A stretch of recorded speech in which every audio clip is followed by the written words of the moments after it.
Hi, Rachel. Hi guys, how are you? Good. How are you? Oh, you're frozen. Hello. To start, Oh, I can hear you. I wanted to ask you guys, when you're making a movie that is based on a video game, especially one like this, the most interesting part to me was when you would switch into those kind of video game shots where we could straight up just see the groundwork itself and not any actual characters.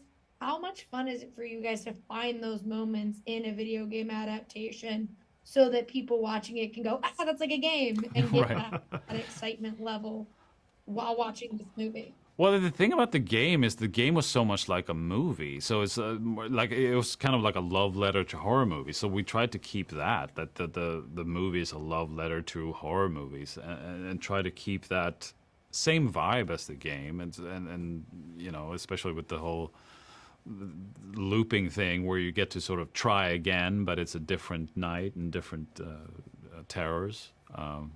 Yeah, I think the game is, yeah, as he said, because it is so much like a movie, you would just find yourself, you know, during a setup realizing like, oh my God, that's just like the game because it is, you know, it's because it's borrowing so much from the horror genre that you just find yourself also doing things that are, you know, because it's a horror movie that there would just be a kind of a crossover that you realize was happening until you. I mean, the game was made by horror fans, and we're horror fans. We sort of get sort of the same influences. All same influences. There's going to be that, yeah. So there's ones that were planned and ones that weren't. Yeah, and I love that this game feels, in this game, this movie, and everything feels like a really horrible Groundhog Day. Like you don't want to go into this Groundhog Day when you are doing something that it's going to have those comparisons just because it's reliving the same things. Yeah. But you guys have the added bonus of every single day is a different horror coming their way. How exciting is it for you to get to kind of, you know, for people who have maybe not played the game, subvert those expectations and change it up with the things that are coming after these characters time and time again, and how you can, you know, one can be really funny. Like, I love when they're all exploding. That is genuinely very, very funny. Yeah. How is it for you guys, though, as creatives, like, to get to have that kind of fun? I mean, it was great. It was like getting to make, you know, like 6 or 7 different horror movies at once, and try to do things, you know, work in subgenres that I haven't worked in before, like slasher or found footage. So it was awesome to get to experiment in this and try different things. Yeah, and I mean, you know, with the time loop, with the Groundhog Day, you know, I wasn't interested in doing that. So it was like, if we're gonna do it, we have to do it differently. Like, how can we own it? You know, and I think, again, because the game explores so many subgenres, this was our way to be able to do that without, you know, because we don't have the advantage of a branching narrative like with the games, and you can go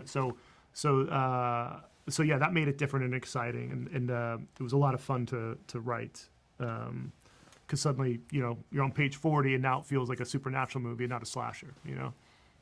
Yeah, and I'm a Supernatural fan, and so the minute I saw Wendigos, I was like, this is just like that Supernatural stuff.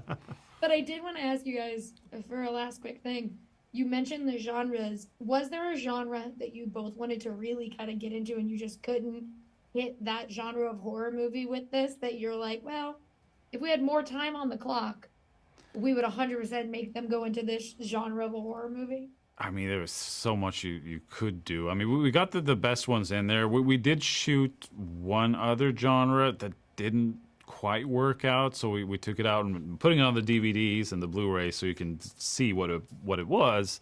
But I'm very happy with the stuff that did end up in the movie. Those were sort of the highlights. Yeah, and you have to be, you know, I think the not fun part of it is figuring out, you know, you're only given so many days, right? Because you can only afford so many days. So it's like, okay, what can we tackle? And we have a lot of movie that we stuffed into the amount of days we had. So, but you do have to be, you know, thoughtful about what genres what genres you can tackle because you only have so much time. So, you know, would have been cool doing something sci-fi, you know, but that probably would have been a whole thing, you know. And you know, do it with aliens and stuff. Yeah, but you know, can you imagine? Yeah.